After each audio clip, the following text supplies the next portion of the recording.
Y'all, welcome to TechDontSleep in the building. Hey, I got a special guy that popped in. Y'all ain't seen him in a while, so he decided to join. It's holiday season, that's why we got these hats on. And you all right? These hats. Thank you, Sierra, for doing this for us. Yeah, appreciate you, Sierra. Yeah. You know what I'm saying? You worried about your hair though, right? Is that?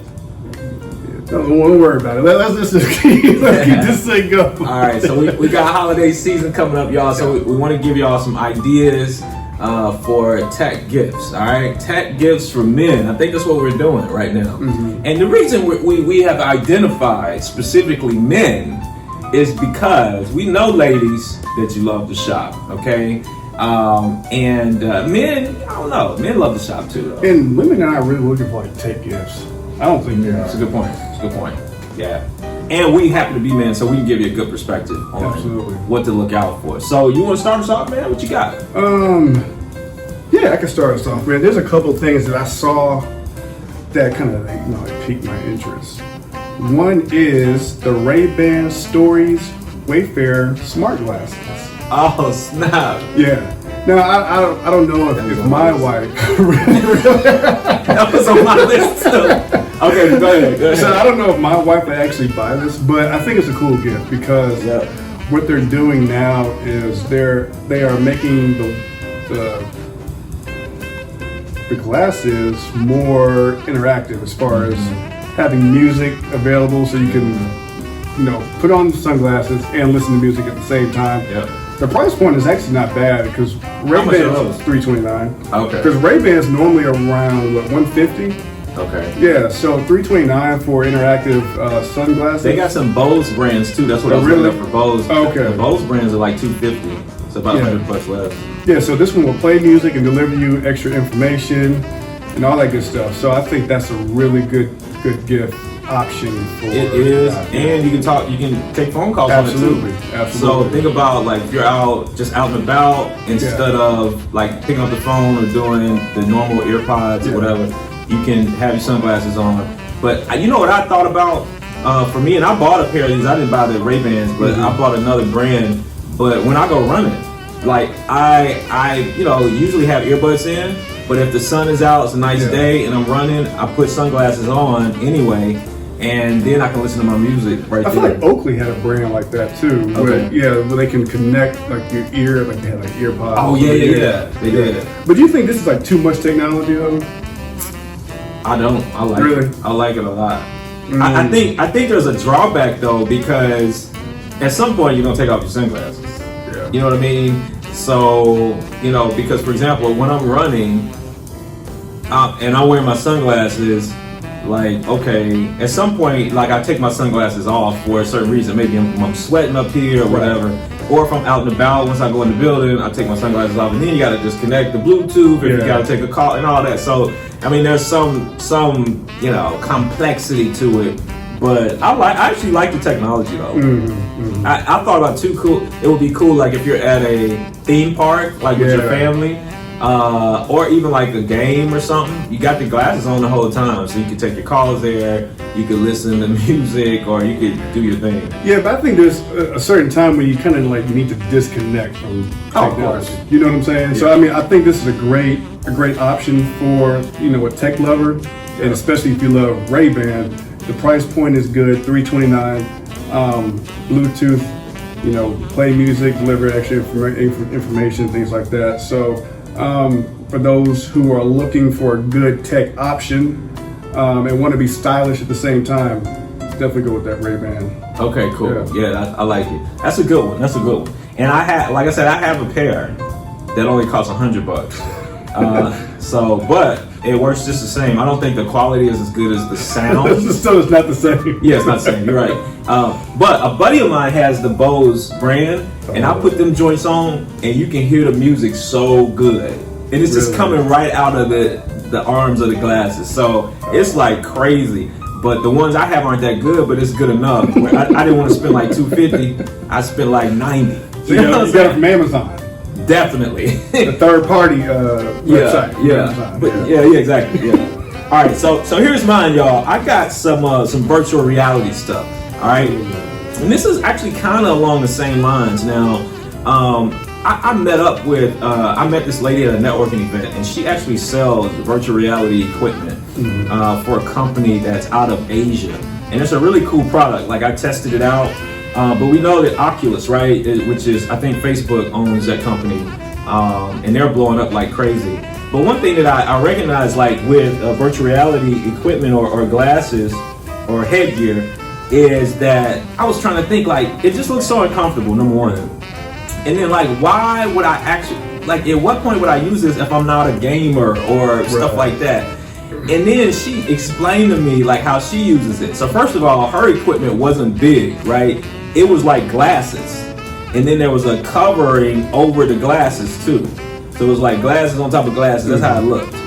And she said when she's on a plane or something, she's basically watching a movie. Oh wow! Because it connects to your phone, or it comes with a device. So she can watch Netflix or whatever, and she just sitting there like she just got her glasses on. You know what I'm saying? So I was like, okay, that's kind of cool. Yeah, but that'd be kind of like freaky. You know what I'm saying? Like you're on the airplane and you're just looking at images while everybody else is around you. And, you know, what if you fall asleep and then the stewardess, or she wakes you up and all of a sudden you just freak out, because there's a movie playing in the background. I don't know, my mind is just weird. I'm just like, I don't know, that's just a lot. It is a lot. Yeah. But I compare it to what do I do? Because I was just on a plane recently, right, a few weeks ago, and I was watching a movie, but the screen was in the back of the seat, right? Yeah. So. Or, most people, they got their iPad or their phone and they're watching a movie, so they either got to hold it or they, put it on the tray. But I'm like, I guess that would be more convenient. I could just sit there and chill, and I'm just looking at my glasses, right? You know what I'm saying? So, I thought that was cool.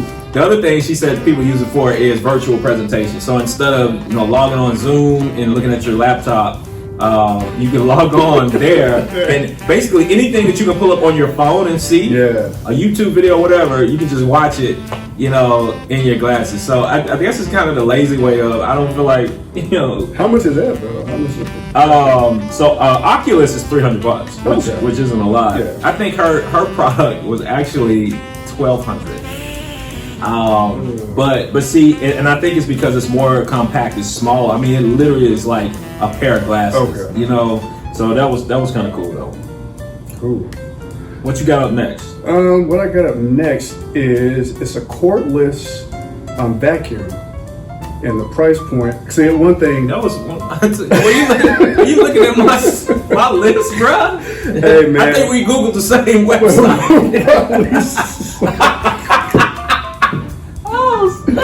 Yo, let me tell you, man, this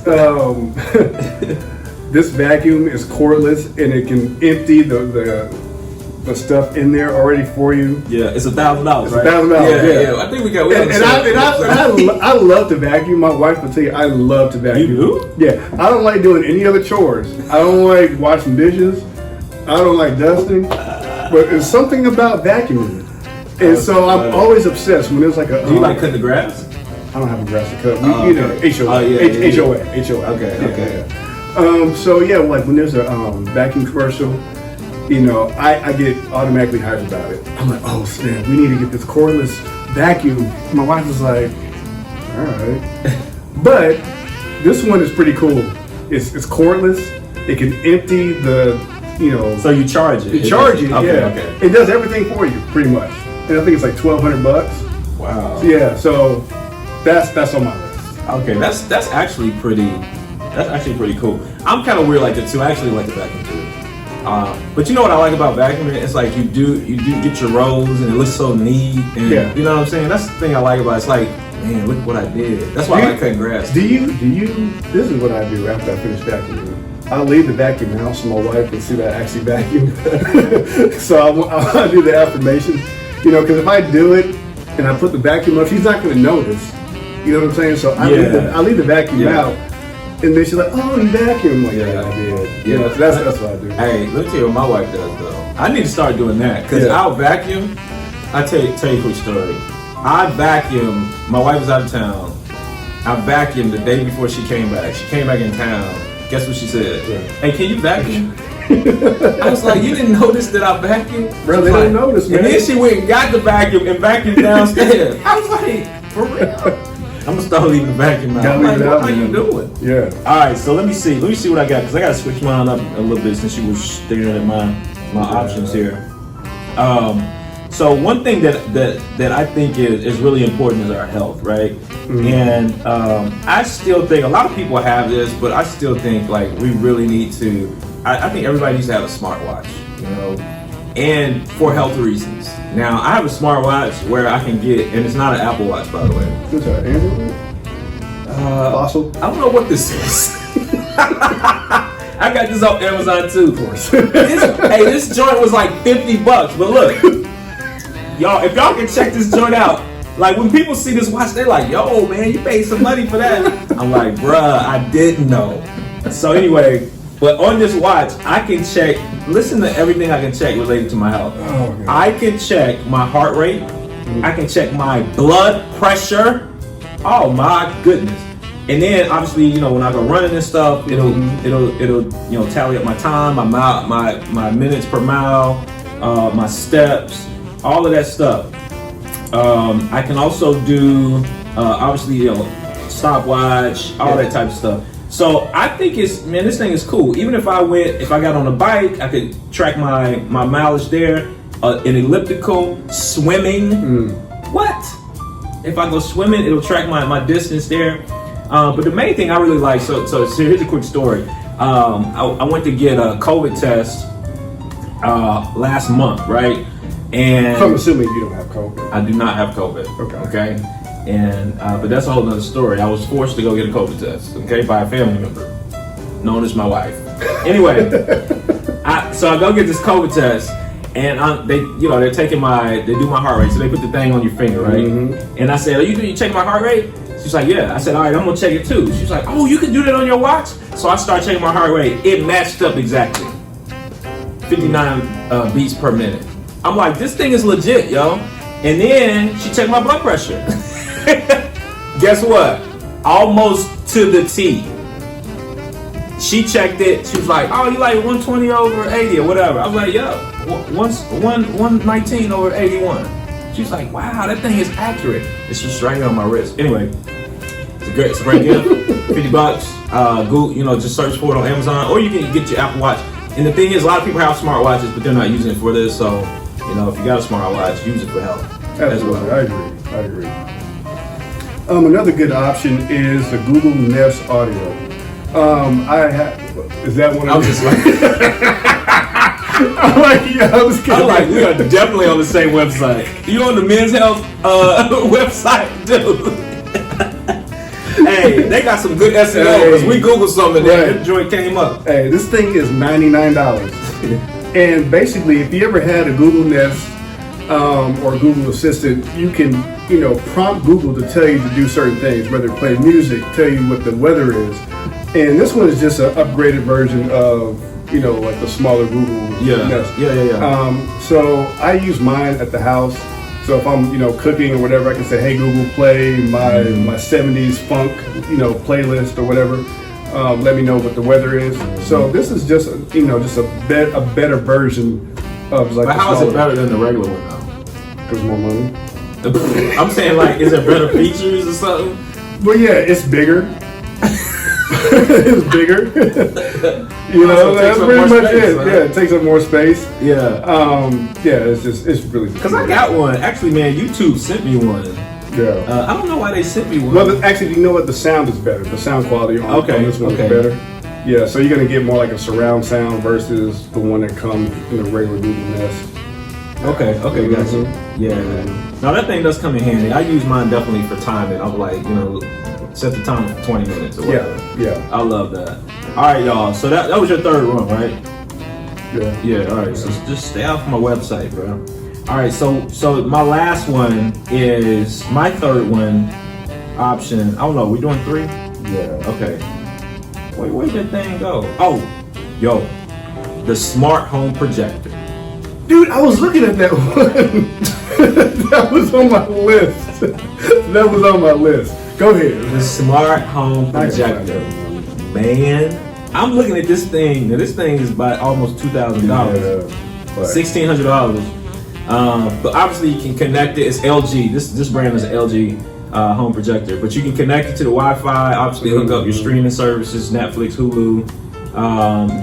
Can give you 4K quality and up to a 90-inch picture. So I'm thinking about, man, I should do that at the crib for the bonus room. I think that'll be cool. And I'm thinking about obviously watching sports and stuff on it, movie night. So no, I think that'll be cool. I think that'll be super cool. Yeah, absolutely. Yeah. What else? You got anything else, man? I think that was it. It was like 3 options. Okay. I'm gonna talk about one more thing. Okay. I'm gonna talk about one more thing, if that's cool. A gaming chair. Now here's why, guys. You gotta think about your posture, right? So your ergonomics. And if your man, your husband, or your boyfriend works from home, a lot of people working from home now, and they're at their desk or whatever, I'm telling you, the gaming chairs are made because in a certain way because they know that these gamers are going to be in these chairs for hours, right? And so it's got the right type of equipment right here on your lower back, your headrest, all that. I bought a gaming chair like 2 years ago. It wasn't expensive. Mine was like $150. When I got that joint, I had to put it together. Okay, so that took me a couple weeks. No, I'm just kidding. but you gotta put it together. But that thing and mine like leans back. I can put my legs up, all that stuff. And my son was making fun of me. He's like, "Why you got a gaming chair and you don't play no games?" I'm like, "Dude, I need to be making sure my posture is on point, right? So my back ain't hurting if I'm gonna be in this chair working for hours." So that's something to consider if you're working from home, especially, and you're in that chair. So, hey, that's all I got. I want to go back to the cordless vacuum. I said it was $1,200. It's actually $1,000. My screen went out, so I was trying to make a price for it, but yeah. So technology. So don't send us more $1,200. Send us $1,000. $1,000, but it's $1,000. I just want to figure that out. Yeah. All right, got you. So right now, the producer is trying to give me a message, and I have no idea what she's talking about. However, I will. We got something coming up with Guy, right? Yeah. So we got a group. I was about to sing one of their songs. What's the song they did in New Jack City? The old heads, man. Oh. Anyway, let's chill. Wasn't that Guy? I think so. Let's chill. Anyway, old school. So we got a cool segment, y'all, coming up with Guy Standford. All right, and he's gonna be talking about a pitch competition for Pitch Masters Tennessee, and that website is pitchmasterstn.com. So that's coming up for entrepreneurs, especially tech entrepreneurs, pitching their business, and they can get some money. Are you involved with that? I am involved. I'm speaking at that event, so that's in January, early January. So we'll be talking with Guy about the details. All right. So we'll be right back, guys. All right, folks, we are back, and welcome back. Hey, listen, we have some incredible people here and an incredible event coming up. We got Guy Standford Jr. with Fat Shack. Yes, sir. And we have John Crespo with Lendio. Yes. All right, both out of Clarksville, Tennessee. So if you're not a Tennessean, you might be thinking, where in the world is Clarksville? Well, it's right north of Nashville. Okay, so we can get there in about 40 to 50 minutes. Depending on traffic. But I really want to talk to you guys about your role as business people, as professionals or entrepreneurs, and how you're navigating, what you're doing. So we'll start off with you, Guy. Okay. Tell us a little bit about your journey, as an entrepreneur and what you're doing up there making noise in Clarksville. All right. So basically, my initial services as an entrepreneur started in undergrad at Tennessee State, writing papers for people and just kind of, collecting my own funds. So wait, you're writing papers for people and they charge you? Absolutely. And in college, they'll pay whatever back then. Right. You know what I'm saying? I was charging like $25 a page. Wow. On top of it, if it was last minute, I'll put an additional charge on that. But since then, I started my tech company back in 2016, Infinity Code. We're actually launching an app called Tipsy to Go this winter. It's a delivery app for liquor, hookah, food, and you can book mobile bartending services all from the app. Wow. That's launching this winter. It's going to be crazy. It's going to be the best third-party app in the world. What's the name of the app again? Tipsy to Go. Tipsy to Go. Okay, cool. Before we leave, and Fat Shack is my franchise. I seen those guys on Shark Tank about a year ago. Love the pitch. And Mark Cuban's actually my favorite entrepreneur. Once he cut the check for $250,000 for 15%, that was like my cue. I'm like, all right, I got to bring this to Clarksville. Filled out all the paperwork. Next thing you know, we launched, shattered all the records. Wow. We've been killing it ever since. So give us an idea of what Fat Shack is. I mean, it's good stuff. Yeah. It's burgers and fries. Is it like the American food thing? Yeah. And how is it different? So that's the light side of things. We got burgers, fries, wings. We're famous for it. If you guys want to check out their pitch on Shark Tank, you'll see what convinced me. But the fat sandwich is what they're famous for. So that's like mozzarella sticks, jalapeno poppers, french fries, chicken tenders, all this stuff combined in one sandwich. Oh, all that's on the sandwich? Yes. On this burger? Wow. The sandwich, and there's 10 different types of sandwiches. Okay. Philly cheesesteaks in the That's sandwich. why it's called Fat Shack. Got it. It's crazy. Okay. We got deep fried dessert, deep fried Oreos, Chips Ahoy, Funnel Cake Bites. It's absolutely crazy. I gained 20 pounds the first month we opened. You got to try the menu. Yeah, it was right. crazy. It was crazy. So you guys up in Clarksville, what street are you on in Clarksville? 1715 Wilma Rudolph Boulevard. Okay, Wilma Rudolph Boulevard. I love it. Yeah. Man, so if you're in the area, a lot of people come to Nashville because Nashville's a foodie town, and they think, hey, I got to go to this spot and that spot, and lines out the door. Yep. But obviously, we got some good food, some good options up in Clarksville as well. Absolutely. So awesome. So John, tell us about Lendio. Yeah. And what you got going on and the benefit really to entrepreneurs that you're providing. Yeah, and great question. Lendio is an amazing resource for the small business community. One thing that sets Lendio apart from the traditional financing world, like the banks and the credit unions, is that we truly support the small business. So some of the ways we do it is we're more a marketplace, right? So we're a place that a small business can go and they can say, all right, I need a loan for an equipment, or I need working capital, or I'm trying to expand my building. So what we do is we get to the root cause of what you need the loan for, and we help and get creative in finding the ways to accomplish that and get you the capital you need to make that happen. We don't look at the 2 years tax returns that a typical bank does. You don't have to have all of that paperwork information. We look at your cash flow that's going through your bank account as really the main resource on making the decision if we can fund it or not. And it's more of a consultant type of approach when we look at lending, and we find out exactly what is it that you really need and how can we make that happen. So if we can't fund you now, we find ways to fund you in the future. No, I love it. Yeah. I love it. So I think it's interesting because, it seems like a lot of people want to be entrepreneurs these days, and it does take money. And if we need, funding, it's tough going into a bank, right? To get traditional funding from a bank, like you said, they're not looking at your credit score. They're not asking for tax returns. So you guys may pull the last 3 or 6, bank statements, looking at the cash flow. And so is Lendio a platform where, or a company where you have multiple funding options from different sources, or is Lendio the actual funding source? No, we're more considered, we like to look at us as the Uber of lending. Okay. Right? We're the connector. Yep. We're the connector of the business owner and the actual lender. So we have a market pool of about 75 or more lenders out there that lend in different spaces. And then we connect the business owner with that particular lender that meets that space. Right?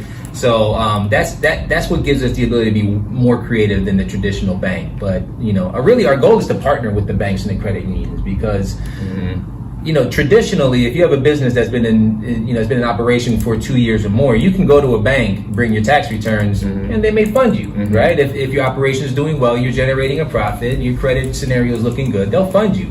But we partner with the bank. We're saying, okay, look, sometimes you have businesses that are successful, they're operating, they don't necessarily have the 2 years in business they need to go to you.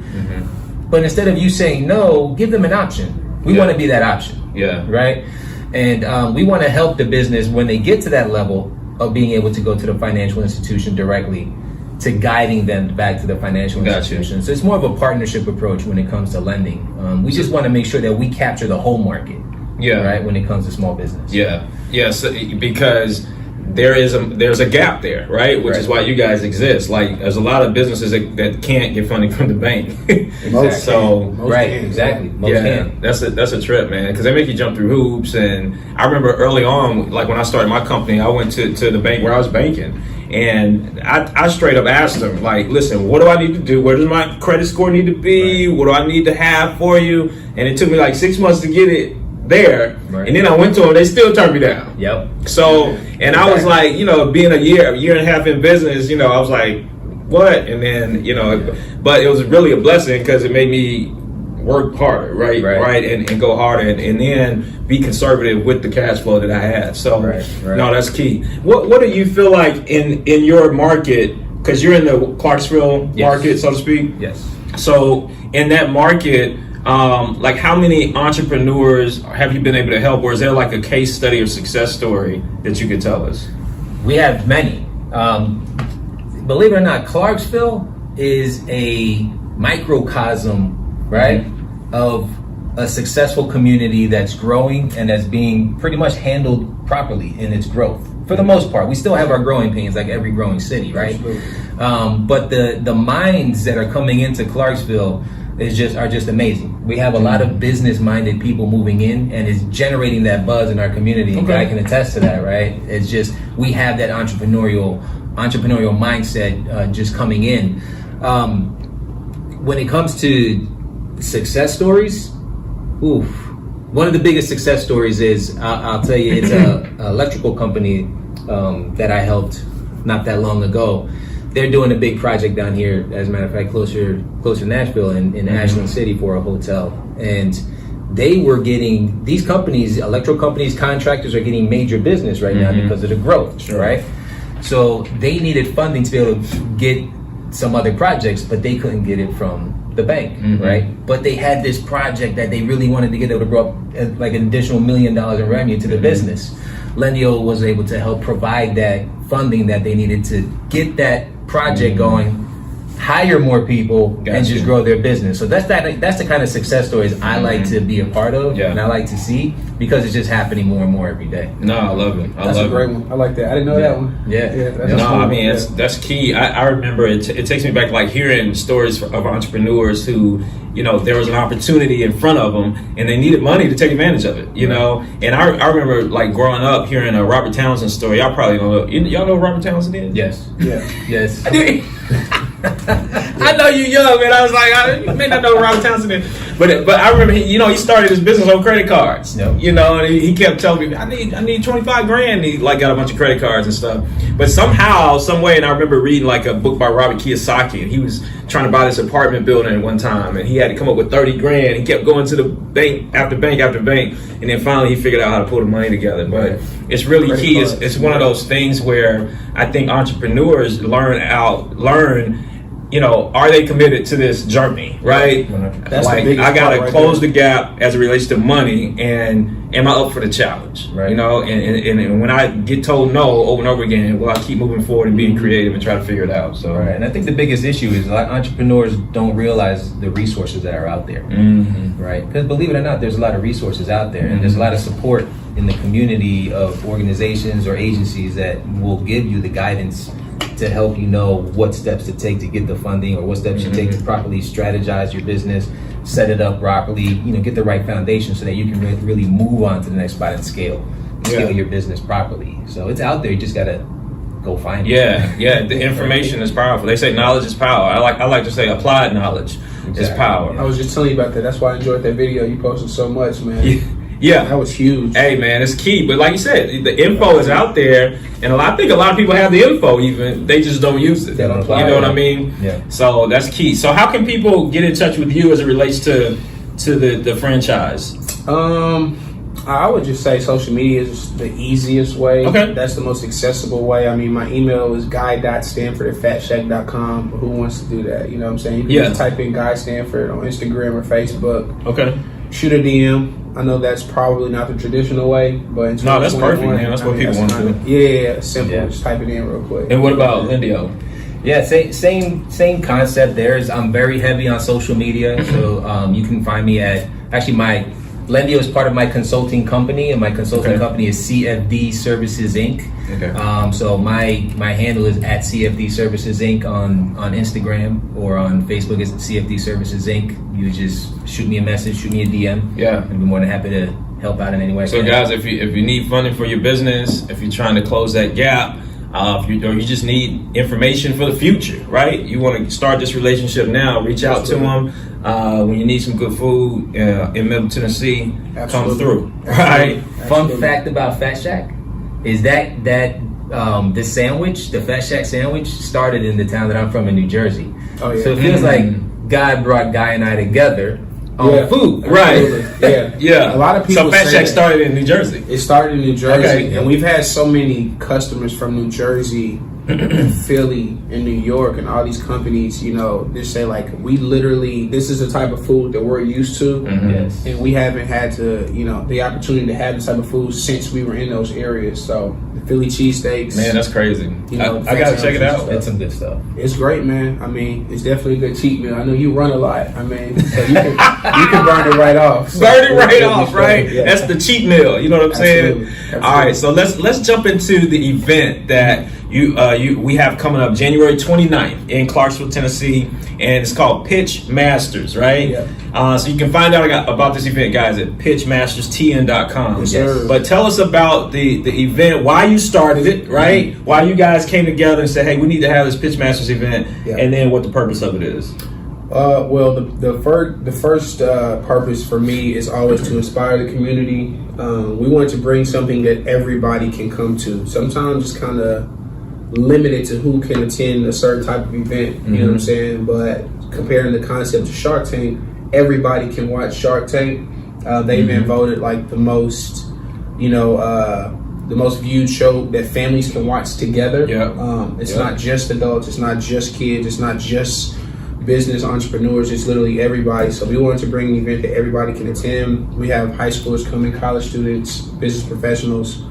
We wanted to give that Shark Tank experience locally, right? So we got 6 companies locked in to sit on a panel, discuss their businesses, but more importantly, discuss their backstories to Shark Tank. A lot of people see the 10-minute pitches on Shark Tank. Some of those pitches go up to 2 to 3 hours. Yeah. You see what I'm saying? So these companies have been on Shark Tank. All of them have been on Shark Okay. Tank. Yep. 5 of them have been funded.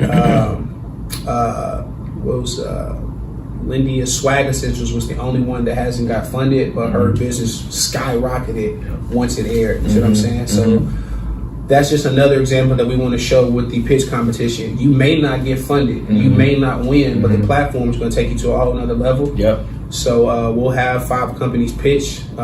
First prize is $10,000, right? But even if they don't win, they just pitched in front of 3,000 people. So wait, the companies that have been on Shark Tank are the judges, or are one of the companies is going to judge. They're sitting on the panel. They're on the panel, and then they give feedback and insight on the panel. But then you have companies that are going to pick. You got 5 companies that are going to pitch. Okay, got you. Are these local companies or around Tennessee? Okay, around Tennessee, and So after they get to share their spiel about their Shark Tank experience, these companies that are pitching can just instill that perspective as they prepare to go ahead and pitch. You know what I'm saying? And the reason I wanted to have at least one company that didn't get funded was to show the power of a platform. We were just discussing funding. It is extremely important. You do need money, but sometimes you just have to take advantage of the opportunity in front of you. And Mark Cuban says a lot. Sweat equity is the best equity, and that sweat equity will take you further than money, to be honest with you. You can screw over the money, but the sweat equity is going to take you pretty far.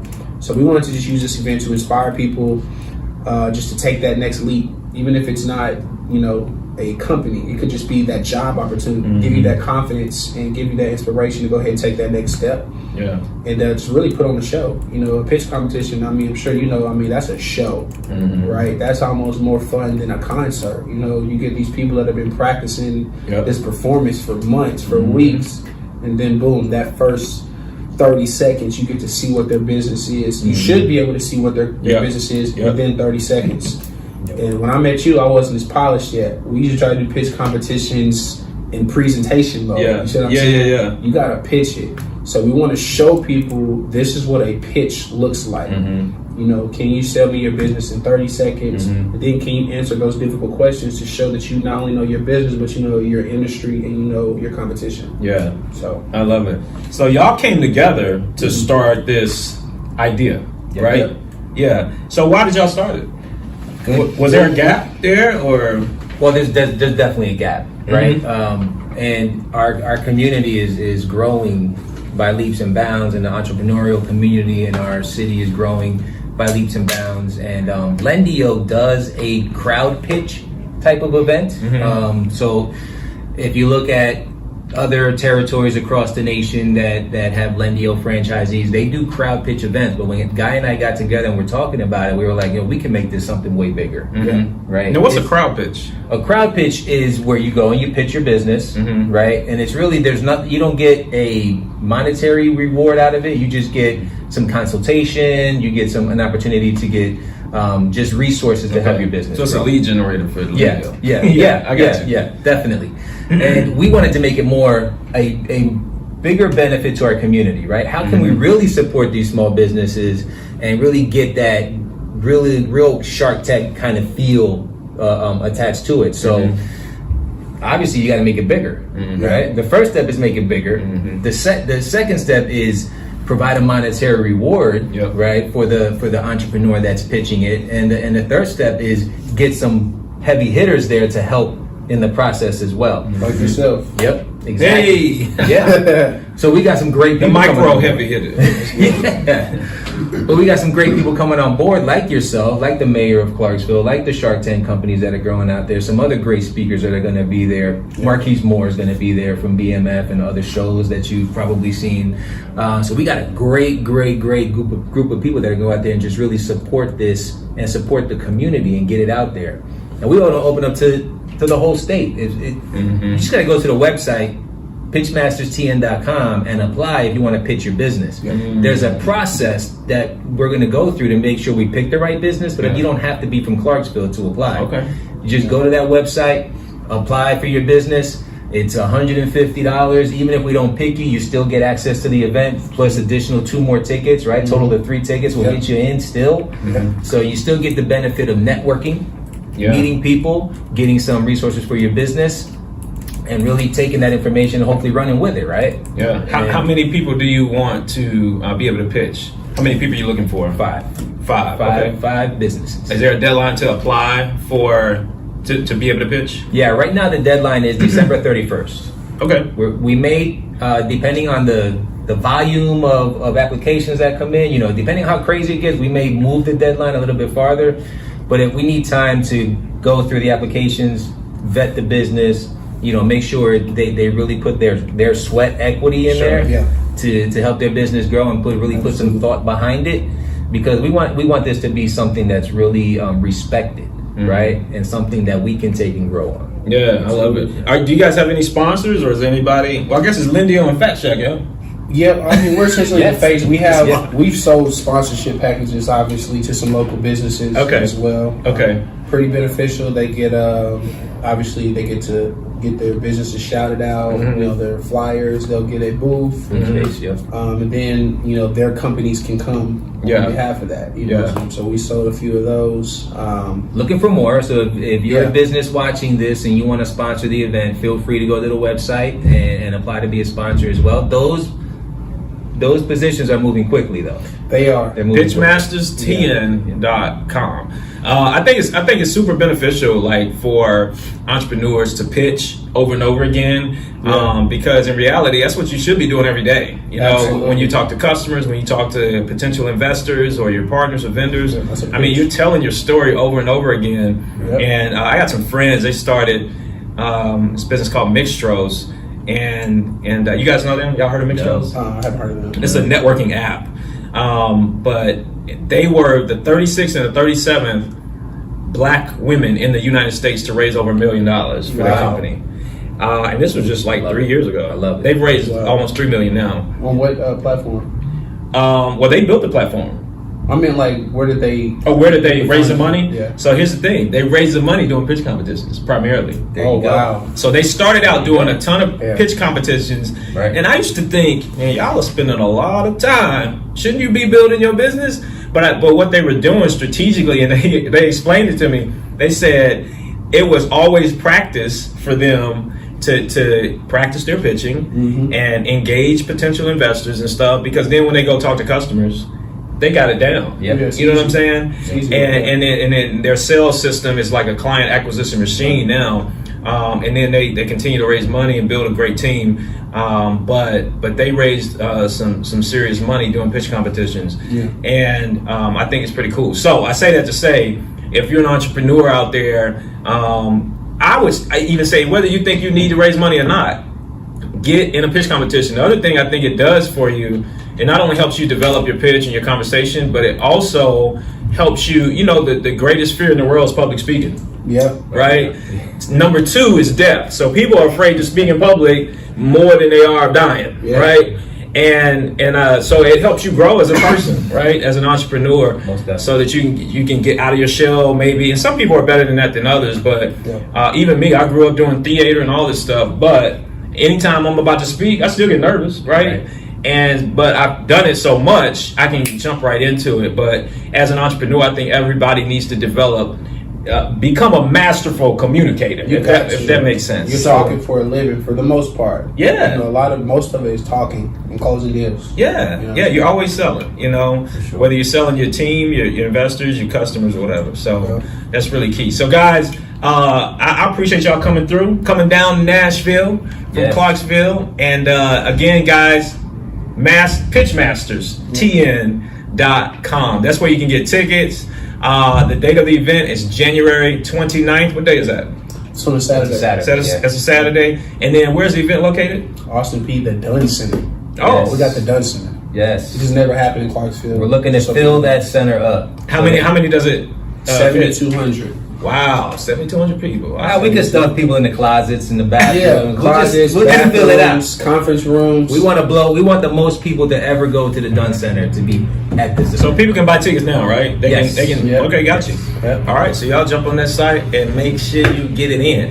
Hey, if you're not following this podcast, make sure you are. Okay, go to YouTube or Apple Podcasts or wherever you listen to podcasts, and just search for TechDontSleep podcast to make sure you follow what we're doing. We're getting information out, insight, and exposure of other entrepreneurs and crazy cool initiatives. So listen, y'all, happy holidays. Hopefully you are safe. You enjoy this time, I guess the end of the year and all that good stuff. Yep. Set some cool goals for next year and enjoy your family, and get some work done on Friday too. Absolutely. Because the grind includes Friday. It does. But Yes. we appreciate y'all. That's See the y'all. holiday. God bless you.